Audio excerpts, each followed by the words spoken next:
की सास की कहानी। रोमा, टीना, मीनू और रितु चारों की शादी एक ही घर में हुई है। चारों बहुएं एक ही साथ एक घर में रहती हैं। चारों की सास सुशीला जी बहुत समझदार और शांत स्वभाव की महिला हैं।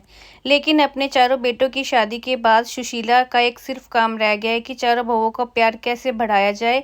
एक दिन सुशीला के घर उसकी बहन आई। सुशीला की बहन, सुशीला तू बहुत खुशकिस्मत है, तेरी चारों बहुएं बहुत सुंदर हैं और तेरा बहुत ख्याल भी रखती हैं। तुझे तो घर की काम की चिंता ही नहीं रहती होगी।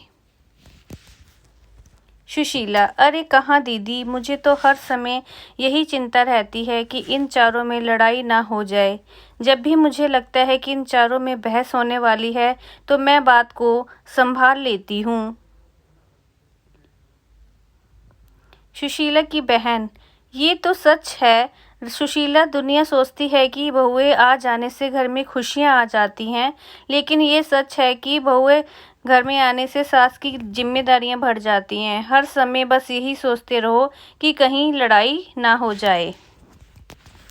ये दोनों बातें कर ही रही थीं, तभी अचानक रोमा और मीनू की लड़ने की आवाज़ आई। रोमा, मैंने एक बार पोछा लगा दिया, मैं तो दोबारा नहीं लगाऊंगी। मीनू, दोबारा पोछा तो तुम्हें लगाना ही पड़ेगा। रीमा, तुमने इतना गंदा पोछा लगाया है कि लग नहीं रहा कि घर की सफाई हुई है।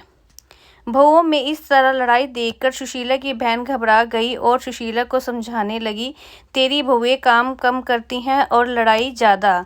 सुशीला, तुझे इनकी लड़ाई बंद करने के लिए कोई ना कोई रास्ता तो निकालना ही होगा। ये कहकर सुशीला की बहन वहां से चली गई। अब सुशीला दिन रात यही सोचती रहती कि इन बहुओं का आपस में प्यार कैसे बढ़ाया जाए। इसलिए सुशीला ने अपनी सारी बहुओं को इकट्ठा किया और कहा, सुशीला, तुम चारों लोग दिन भर आपस में लड़ती रहती हो, इससे ना तो घर चल सकता है ना तो जिंदगी। इसलिए आज तुम सब बता दो कि चाहती क्या हो। रोमा, माँ जी आप हमें अलग अलग घर दे दो। सुशीला, मेरे पास इतना पैसा नहीं है कि मैं तुम चारों को अलग अलग घर बनवा दूं। मीनू, माँ जी ये घर भी तो बहुत बड़ा है, आप इस पर 4 मंजिला बनवा दो और हम चारों को दे दो। सुशीला, मैंने अपने चारों बेटों को बड़े प्यार से पाला है, इसलिए मैं नहीं चाहती कि तुम लोगों की वजह से मेरा घर टूट जाए।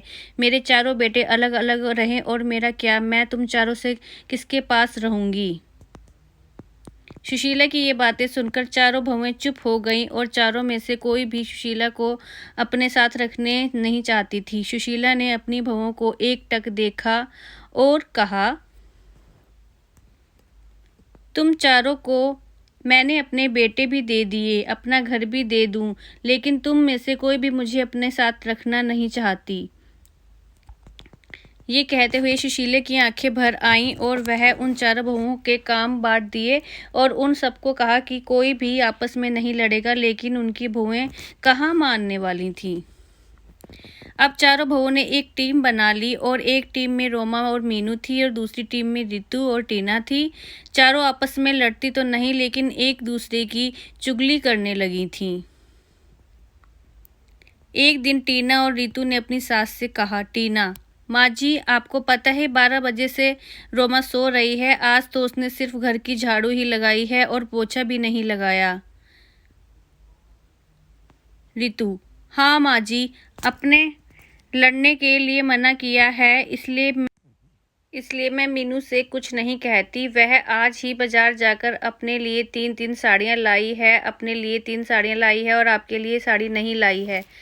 रितु और टीना तो अपने सास से चुगली करके चली गईं। अब मीनू और रोमा की बारी थी। मीनू, माँ जी आपने रितु को तो सर पर चढ़ा रखा है, वह हमेशा रोटियां जला देती है और आपके बेटे बोलते हैं कि रितु के हाथ की रोटियां अच्छी नहीं लगती। रोमा, और माँ जी कल टीना ने सबके कपड़े धोए पर मेरे नहीं। मैं खाना बनाती हूँ तो सबके लिए बनाती हूँ, ना कि किसी दिन उसके लिए नहीं बनाऊँ तो उसे कैसा लगेगा। सुशीला सारी बहुओं की बातें सुनती और सर पकड़कर बैठ जाती। इसी तरह दिन बीतते जा रहे थे। जब बहुओं को लगा कि हमारी सास तो हमें घर बनाकर नहीं देती, तो चारों ने बहुओं ने अपने अपने पतियों को भड़काना शुरू कर दिया।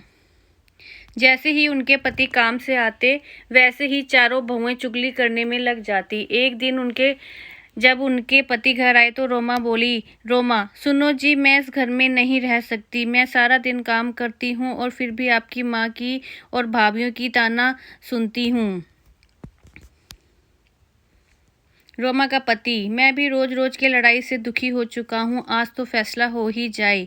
उधर मीनू भी अपने पति से कहती है, मीनू सुनिए जी, हम सब कब तक आपके घर वालों के साथ पिसते रहेंगे। बच्चे बड़े हो रहे हैं, उनके भी भविष्य के बारे में सोचना है।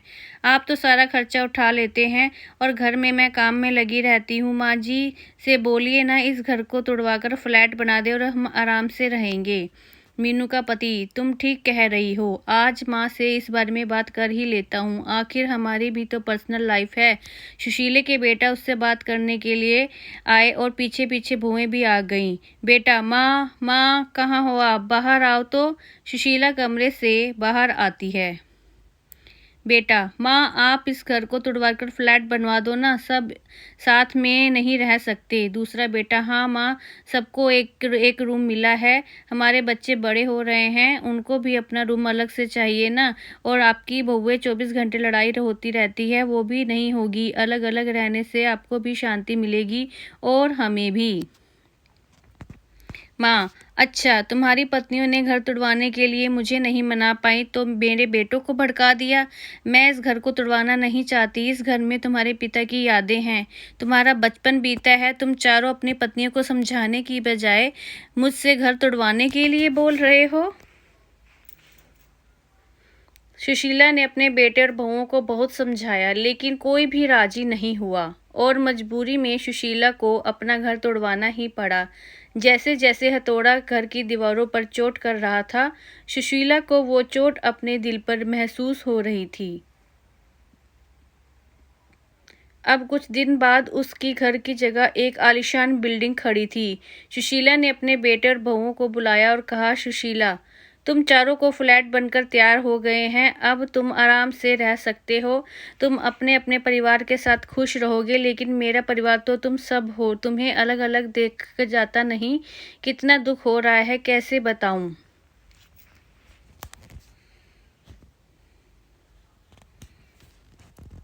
बेटा, माँ आप रहेंगी मतलब हम में से किसके साथ रहेंगी।